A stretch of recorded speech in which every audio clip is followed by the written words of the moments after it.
Bom, pessoal, agora nós vamos seguir com o painel Liga de Executivos e Executivas em prol da diversidade geracional, com a participação da jornalista Márcia Monteiro, da Geração Ilimitada Estudos e Palestras, sócio da COR, Aziz Constantino, a comunicóloga empreendedora de impacto socioambiental Cláudia Lima e do Community Manager no Cubo Itaú, Felipe Guimarães.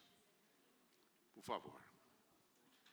Quem vai moderar esse painel é a Márcia. Então, já passamos a palavra para a Márcia, por favor.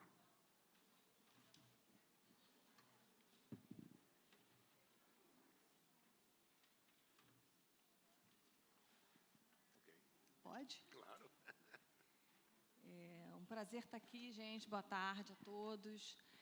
A gente está fazendo um painel que tinha essa intenção de furar bolhas, né? Então, o painel que é a conexão do futuro do trabalho com startups, com a diversidade geracional, mas poderia ter o subtítulo de Furando Bolhas e Você como Potência.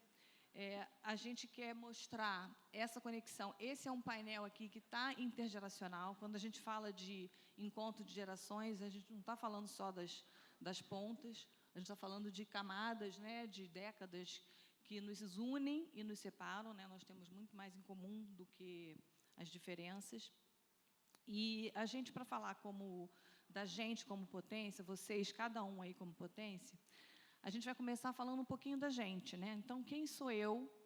Eu sou Márcia Monteiro, sou jornalista de formação, sou uma pessoa super curiosa, adoro contar histórias, ouvir histórias, sou uma pessoa curiosa. Eu acho que a curiosidade, como foi falado aqui no painel anterior, é um elixir da juventude, o prazer da descoberta, né, de você descobrir coisas novas. Então, você está sempre se reinventando, se renovando, não importa a idade. Eu tenho 3 gatos. Eu sou mãe da Mariana, que tem 28 anos, eu sou casada pela 2ª vez, eu sou do signo de Touro. Por que eu estou falando isso? Porque isso não tem nada a ver com a minha idade. Eu tenho 57 anos, eu deixo para falar isso depois, porque não importa. Né? A gente tem aqui muitas pessoas que podem ter gato, podem ser de touro, joga o tarô, de repente, né? A gente combina alguma coisa aqui depois da palestra. Mas isso é o importante.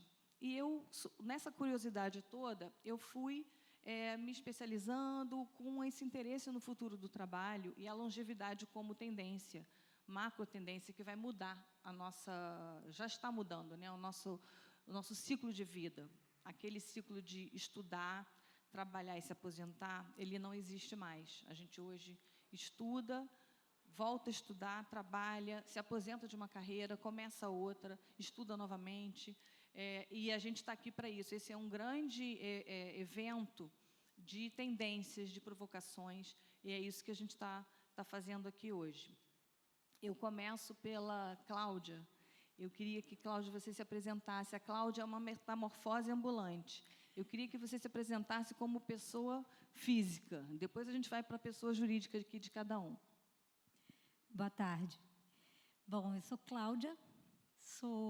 Cláudia Lima, Clô, sou neta da dona Nália, do seu Arlindo, da dona Mariazinha, do seu Eládio, filha do Eládio e da Laura. Meu território ancestral é o Norte e o Nordeste. Eu sou bisneta de indígena, de negros, da alta aristocracia do Norte e dos burgueses. Bom, eu tenho que falar de tudo isso porque eu me constituo também como gente na minha adolescência e nessa amadurecência no Sudeste. Eu moro no Rio, costumo dizer que sou carioca de Belém, mas como uma boa paraense, a comida me acompanha, as minhas histórias, os cheiros, os gostos, os sabores, né? Eu cursei 6 faculdades e não terminei nenhuma. E na minha intenção, agora, aos 55 anos de idade, entendendo a educação como um caminho, eu vou fazer um vestibular para pedagogia na CEDERJ do Rio de Janeiro, porque direito humano tem que ser visto a partir do olhar público, na minha posição, que nós todos, empresas e cidadãos e instituições, precisam se comprometer com os direitos humanos e envelhecer, como nascer, como viver o ciclo da vida, é parte de direito humano. Então, a gente está aqui por um direito humano. Então, que a gente possa conversar sobre ele. Muito bem. Aí eu queria passar para o Felipe. O Felipe tem uma história de uma trajetória de vida e um contato com essa questão da longevidade a partir do pai. Não é, Felipe? Eu queria que você contasse para a gente essa história e quem é o Felipe. Show. Boa tarde, pessoal. Tudo bem? Sou o Felipe Guimarães, eu sou formado em gestão ambiental e também profissional de marketing, enfim, essa parte mais acadêmica da coisa. Tenho um apego muito forte às questões ESG por origem temática desde a minha infância, sempre gostei muito de natureza, muito pelo approach da minha própria mãe, que ama plantas. Sou filho do Miguel e da Antônia, tenho um irmão, o Micael. E o que me conecta muito à questão de longevidade, a gente falou muito disso no nosso bate-papo, é exatamente a frase do vou trabalhar para me aposentar um dia.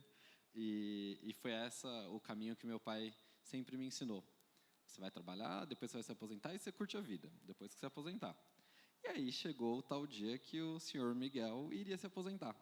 Aí o senhor Miguel vira para mim e fala, eu não quero me aposentar. Eu não vou me aposentar, eu estou ótimo, estou trabalhando melhor do que nunca, e realmente está.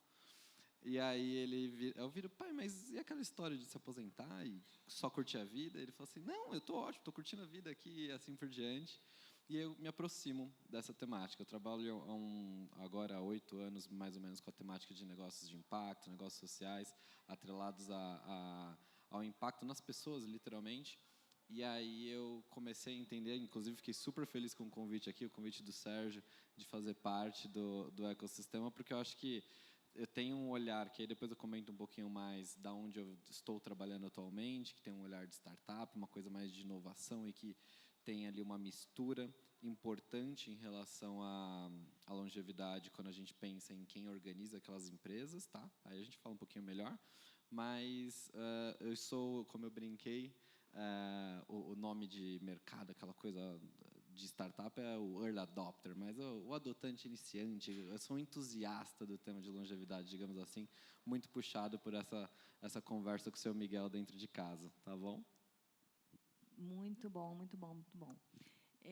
O Aziz não é a Deia, né? O Aziz Constantino, ele é marido, parceiro, sócio, companheiro da Deia, e a Deia ficou ilhada em Ilhabela, não conseguiu chegar até aqui por condições do mar, falta de balsa, etc.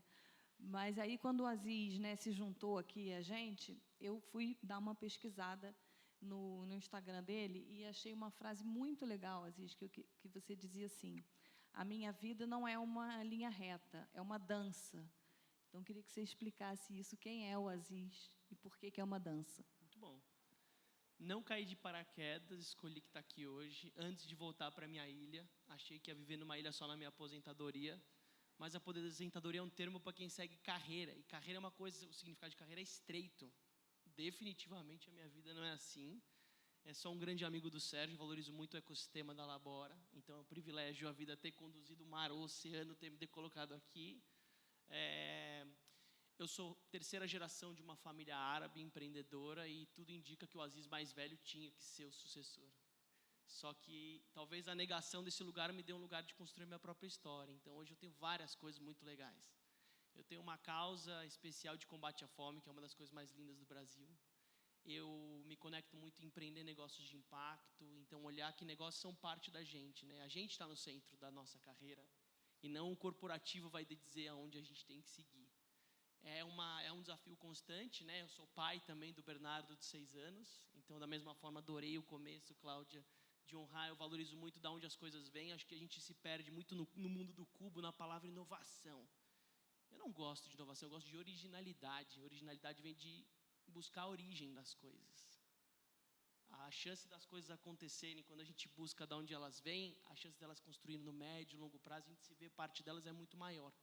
Então, acho que hoje, com 37 anos, eu estou numa fase de cada vez mais de buscar qual que é a força da minha origem, que dá a capacidade de me realizar e me desafiar todo dia para coisas incríveis acontecerem. É um pouco do Aziz. Muito legal, gente. Vocês vão conhecendo aqui um pouquinho de cada um. Eu quero honrar a minha avó Elza, que foi quem me criou. Perdi minha mãe quando eu tinha 4 anos.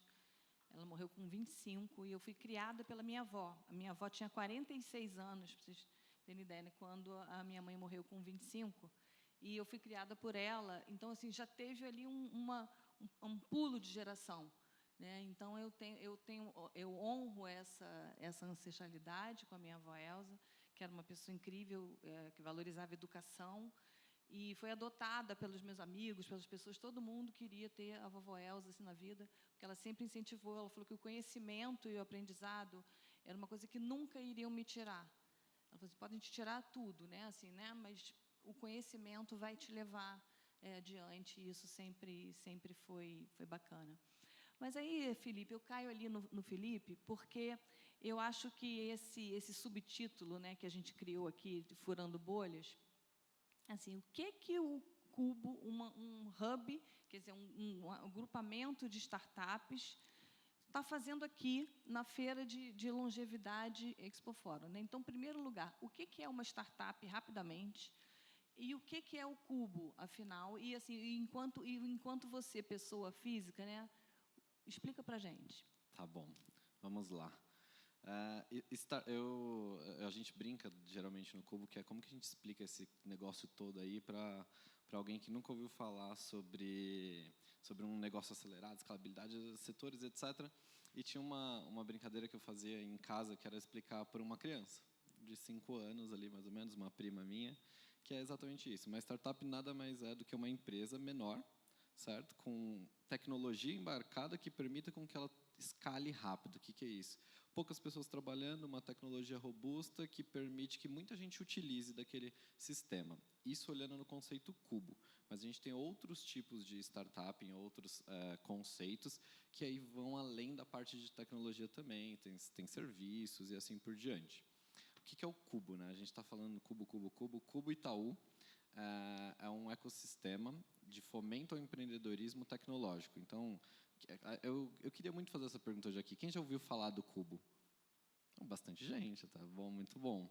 Traduzindo esse ecossistema em uma única frase, ele é literalmente isso, um agrupamento de startup, ou seja, hoje lá dentro temos mais de 450 startups, tá, que se reúnem lá, cada uma olhando para um setor específico, ou quem olha de uma forma transversal para diferentes setores, dos quais a gente conecta essas mais de 450 startups, a Labora é uma delas, com as empresas que fazem parte do Cubo e que vão para o Cubo buscar o que a gente chama de Open Innovation, ou melhor dizendo, inovação aberta, que é quando a empresa para de olhar para como ela inova, como ela se desenvolve só no seu P&D, ou seja, ela para de olhar ali internamente com pesquisa e desenvolvimento e passa a buscar soluções para os seus produtos e serviços em um outro negócio.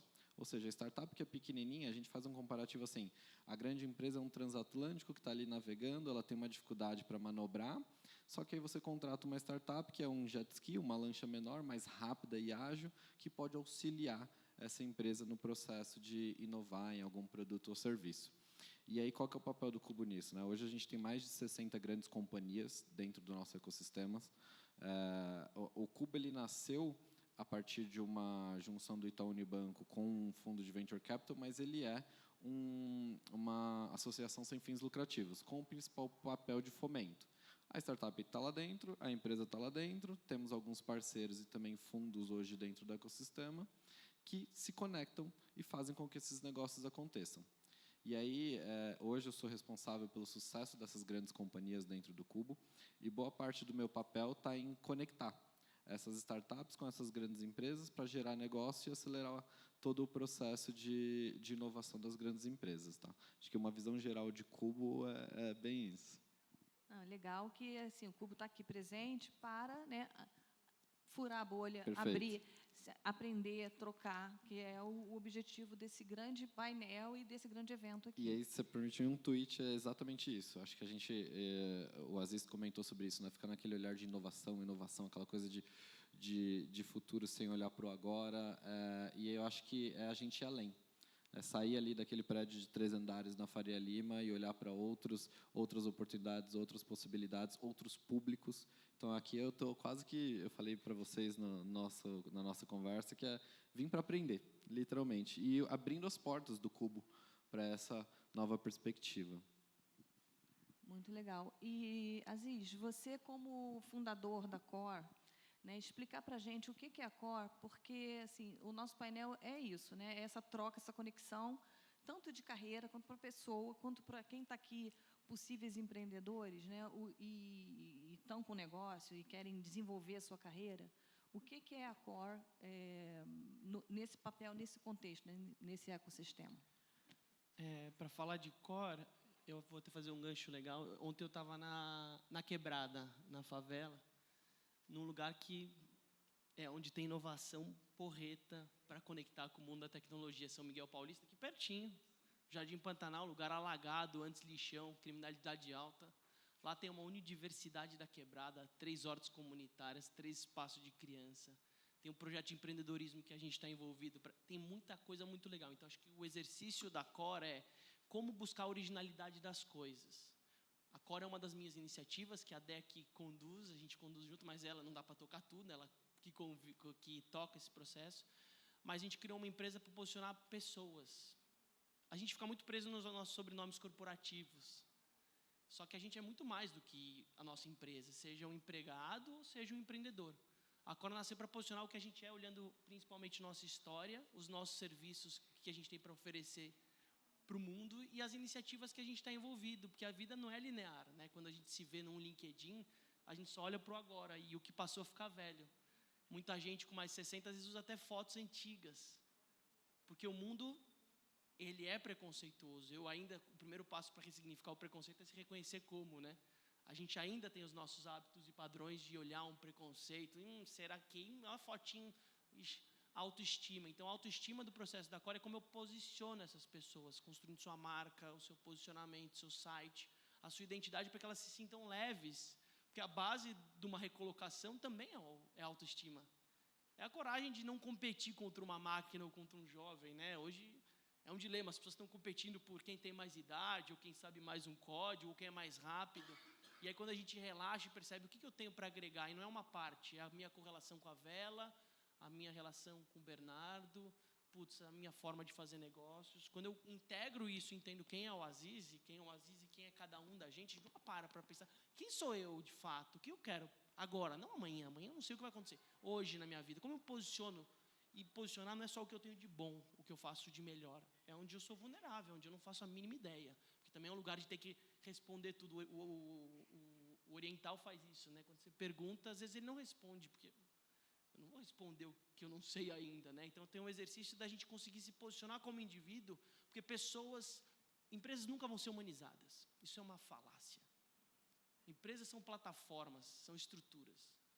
Pessoas são humanizadas. E se a gente não olhar para a força do indivíduo, o Sérgio, e não é desvalorizando toda a potência da Labora, o Sérgio é uma potência para a Labora, estou dando um exemplo, da mesma forma que a Labora é uma potência para mim, mas são coisas separadas. Então tem uma correlação, os próprios executivos, eu sou separado da minha carreira. Então a COR nasceu para posicionar essas pessoas sendo protagonistas da própria vida. Então, isso que eu achei legal, o que você está falando, tem tudo a ver com como é que a gente começou esse painel, falando da gente. Porque nós somos, né, pessoas e que estão engajadas de alguma maneira, né, em vários chapéus, né, que a gente fala. E aí, Cláudia, o seu chapéu, né, aqui, hoje, você está, né, como em projetos especiais da Labora, e se falasse um pouco desse teu papel, e lá da Comida e Afeto também. Então, dentro dessa... Só quero rapidinho voltar. eu tenho 55 anos. Nos últimos 10 anos, foram os anos mais revolucionários profissionalmente da minha vida. Eu venho de uma história executiva em comunicação, e aí imagina marketing, tudo, evento, promoção, evento, publicidade. Passei por tudo como executiva. E nos últimos 10 anos, eu faço essa virada. E onde começa essa minha virada, né? Essa minha virada começa, sim, por mim, por uma profunda conexão comigo, formações que me capacitassem a me entender dentro da minha realidade, e um convívio extremamente forte, profundo, intergeracional. Eu fui sócia de uma associação de empreendedorismo em rede, no Rio de Janeiro, a Goma, com 90 pessoas. A maior parte dessas pessoas tinham entre 25 e 35 anos. E isso deu a potência, uma mistura boa, para que eu pudesse montar 2 negócios de impacto socioambiental ao longo disso. E que me possibilitou chegar a fazer parte dos projetos especiais da Labora. Então, uma construção. Primeiro, eu vou falar sobre esse lugar da Labora, que, por conta dessa minha condução de impacto socioambiental, essa minha construção, o convite da Labora de conversar e de olhar para diversidades e as interseccionalidades que existem dentro das diversidades 50 intergeracionais, e a gente está falando de 50 mais, estamos falando e aí tem um programa de LGBTQIA+, que eu falo daqui a pouco, mas esse espaço de abrir possibilidades em novos nichos, em novos ambientes diversos, é o que me conectou a fazer os projetos especiais, a estar junto, e aí é uma parte desse meu chapéu. E o meu outro chapéu hoje, eu sou fundadora da Comida e Afeto, que é um negócio de impacto social, socioambiental, a partir da visão socioambiental do alimento.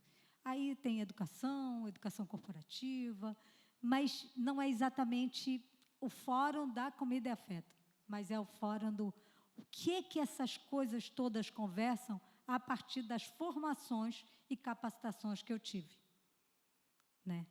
Então, e aí eu vou voltar daqui a pouquinho para falar sobre esse caminho aí das formações e das certificações que a Labora promove, né?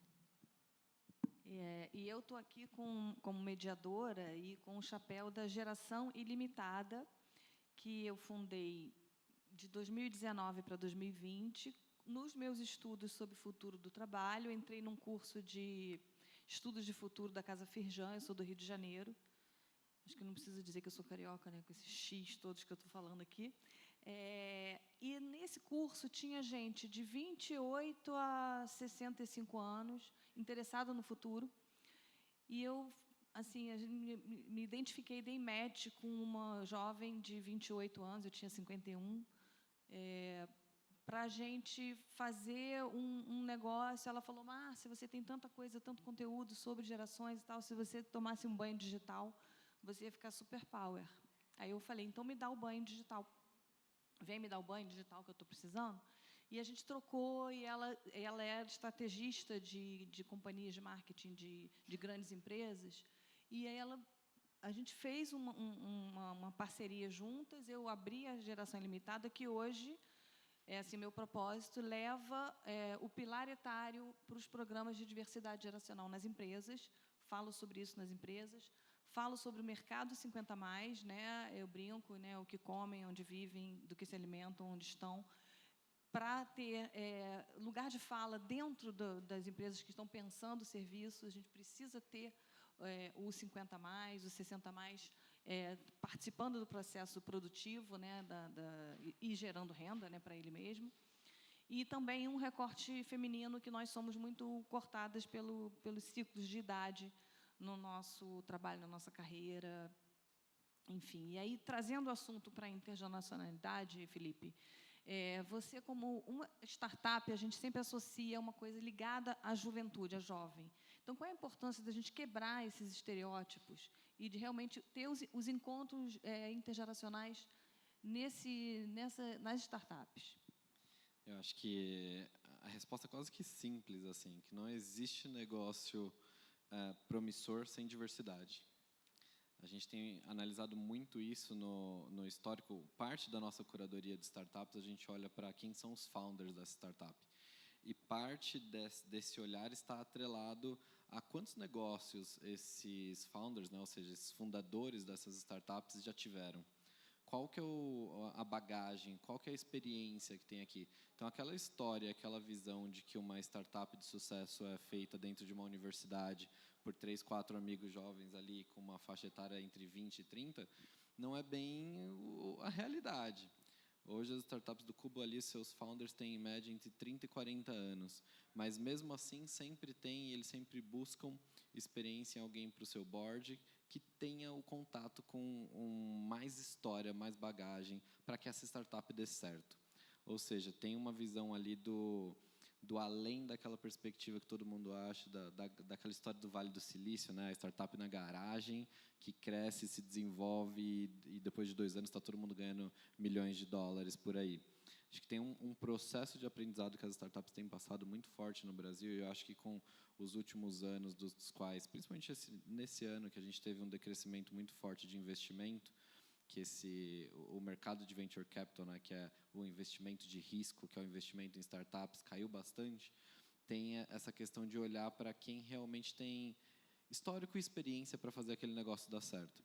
Então, essa diversidade ali dentro da atuação da startup, não só entre os fundadores, mas também entre a equipe que desenvolve aquele negócio, é extremamente importante para que a confiança de quem investe naquele negócio seja mais tranquila, assim. Eu vou colocar meu dinheiro, o meu capital de risco, né, meu dinheiro aqui de investimento de risco, mas eu quero garantir que quem está aí dentro sabe fazer a coisa e tem histórico para fazer essa coisa acontecer.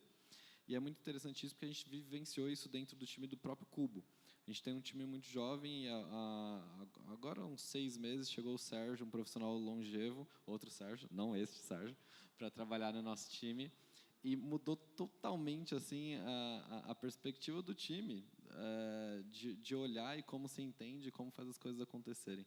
Então, isso é a cereja do bolo, assim, para que o negócio dê certo. Essa diversidade, eu estou falando de todo tipo de diversidade, mas aqui especificamente de longevidade. Então, importantíssimo. E aí a gente vai aqui com o Aziz, justamente pegando esse gancho. Aziz, que a gente fala que inovação, né? Você até já deu uma palhinha sobre isso, que inovação é uma coisa também ligada a jovem, mas você traz o conceito da originalidade como ativo da pessoa. Então, eu queria que você falasse isso assim, para quem está ouvindo a gente, quem está online, como trabalhar a originalidade como seu ativo num negócio ou na sua carreira. Legal. Acho que talvez, primeiro, a diminuição do investimento em startups não é à toa, né? Porque a gente viu que não é tão assim as coisas, né? Só fazer rápido, né? Tem que se fazer com estrutura. Colher uma planta, tocar uma horta dá trabalho. E o meio, eu gosto muito da analogia, você falou do jet ski, da lancha, eu gosto do veleiro. A vela você vai escolhendo o seu bordo, você valoriza o processo. Não adianta a gente não olha só os 5% que deu certo, e os 95% que, sei lá, o investidor foi lá, acelerou, a pessoa se perdeu no meio do caminho, quebrou e saiu do código. E aí? E essa galera que ficou? Não, negócios têm que ser feitos para dar certo. Senão nem começa. Senão é investimento, é outra coisa. Então, a perspectiva da startup, para mim, é o como. E aí você precisa avaliar o como você vai fazer, com quem você vai se envolver, qual é o método que você vai usar. Mas antes do como, tem que ter a sua causa. Qual o problema real? Fazer comida não é só sentir cheiro, você tem que botar a mão na graxa. Para saber as coisas que estão acontecendo, a pesquisa ela ajuda a dar uma bússola, um norte, mas a gente tem que entender a causa, ver se aquilo mexe comigo. Se eu vou trabalhar em qualquer recorte que eu vá trabalhar, eu preciso saber se aquilo tem a ver comigo, se me pertence, se mexe comigo, se me desafia. Se você entra em algo que você já sabe a resposta, nem começa, procura as perguntas. Então, tem um lugar que a gente precisa olhar a forma como conduzir. E aí, quando eu falo empreender, gente, não é só empreender um CNPJ, é empreender na nossa vida. Não é separado. Você pode ter sua empresa, pode ter seu negócio paralelo. Quem não começou ainda, vale a pena. A sua causa, quem está empreendendo dentro de uma empresa que trabalha com inovação aberta, ou que tem o seu ecossistema de outras empresas lá dentro, como eu entendo o lugar onde eu quero estar, onde tem um problema significativo real que me conecta, e aí depois eu entendo o meio disso, se é com recurso financeiro, se é com recurso humano, se às vezes é sozinho, se às vezes eu vou realmente ter que abrir mão de coisas. A vida é sobre, mais do que as nossas escolhas, sobre as nossas renúncias. Estou numa fase de adorar a renúncia. Quando a gente renuncia, fala, não quero mais, você fala... Desapego. Porque aí abre a energia para o novo, né? Então, acho que tem uma perspectiva da originalidade dessas buscas internas, que elas são, às vezes, muito mais intuitivas do que lógica, porque na lógica a gente nem começa a fazer nada, né? Na dúvida, você nem começa.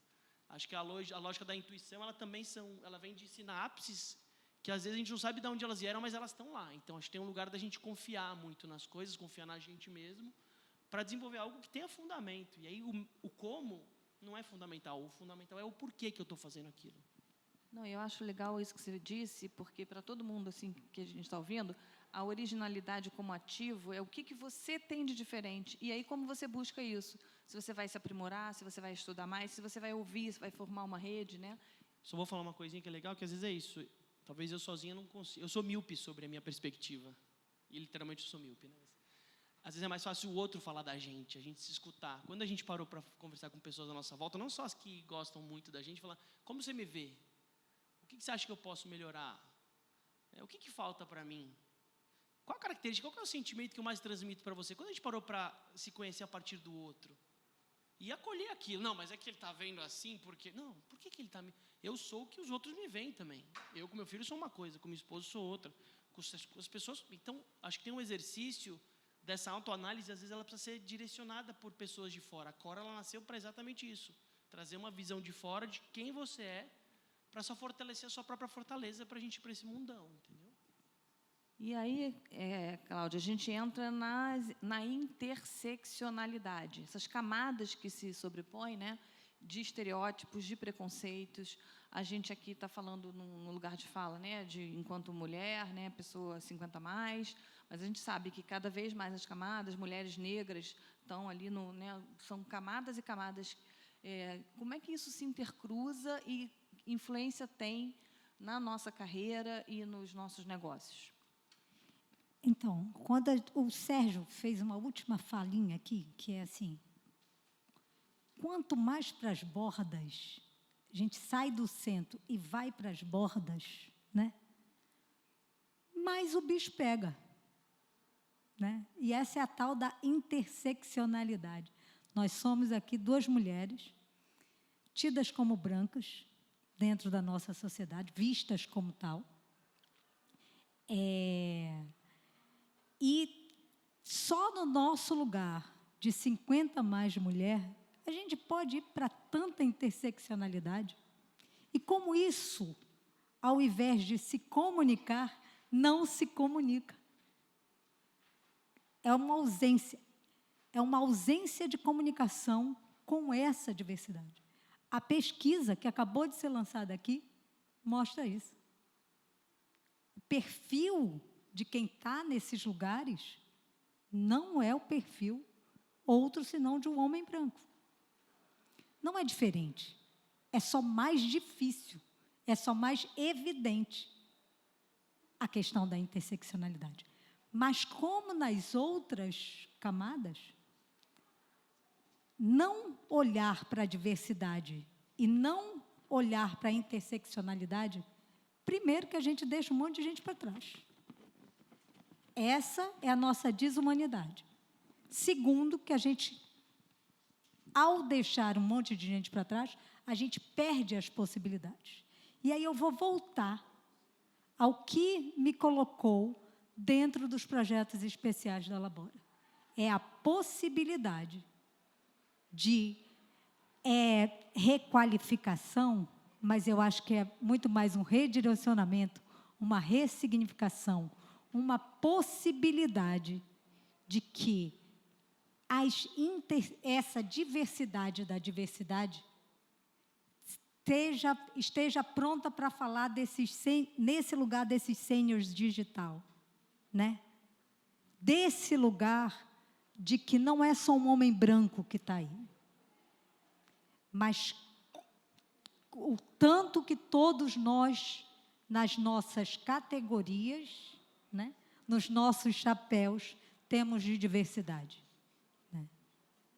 E aí, num mundo diverso, multiverso, líquido, não considerar isso é perder. Não é deixar de ganhar, não. É perder. Perder possibilidade, perder força, perder potência, perder diversidade, que é a principal característica do nosso país. Querendo uns ou não, mas é. Somos diversos, graças a Deus. Que a gente aproveite a diversidade em programas, em empresas, em inovação, dessa interseccionalidade que só vem para fortalecer e crescer. Negócios, governo, sociedade.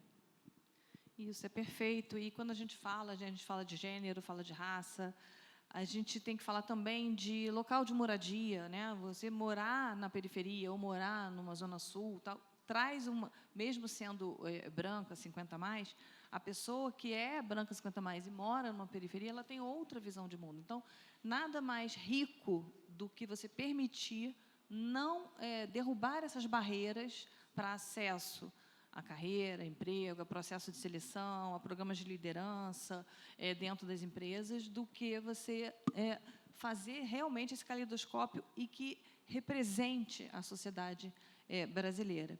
A gente está no finalzinho aqui do nosso tempo, estou olhando aqui. Então, vamos deixar assim 1 minuto para cada um, mais ou menos, para a gente dar o nosso recado final, mas assim, o conselho prático, Felipe, para as pessoas que querem empreender, né, com uma certa segurança, porque às vezes, né, você reúne toda a sua economia e tal. As pessoas que querem empreender, que conselho você daria, o prático, uma mensagem final aí para quem está ouvindo a gente no painel?